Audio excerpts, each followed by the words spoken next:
So we're about to start with Zapier, and the first thing we want to do is, boom, landing page. Let's create a Zap.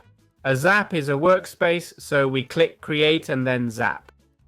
Okay, as you can see, I clicked with the middle mouse button. And here we have the Zap. First, we see this Copilot section, which is basically an AI. We can tell what we want to do. We have that option. Let's try it and say, we'll say it in English. I've done it here. I want an email translated to English and sent to my WhatsApp. Let's see what it does. As you can see, it starts thinking. From what I understand, this service is unlimited, unlike others like Make.com. And here are the first options. We'd have a trigger, which would be the email. The email would serve as the trigger. Then we should add a translation action using Zapier. And finally, the WhatsApp notification. It's really quite intuitive. They show us the email there. As you can see, we now have the email app selected here. What we need to select next is the trigger. The trigger is what will initiate this action.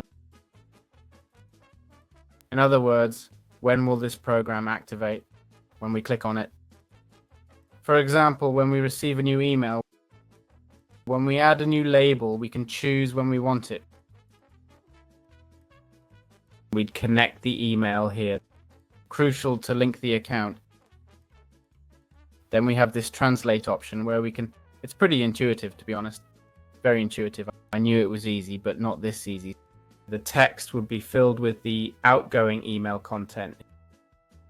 So we'd simply choose the languages, but for some reason it's not loading. Let's assume we don't know. So we'll set the target language. As you can see, we don't need to know the source language.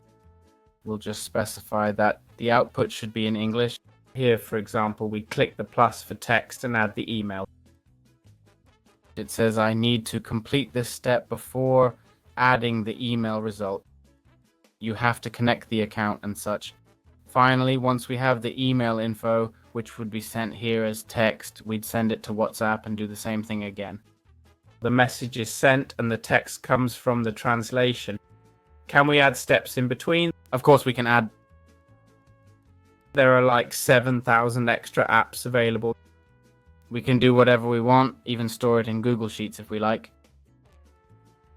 The options are practically limitless within the product's constraints.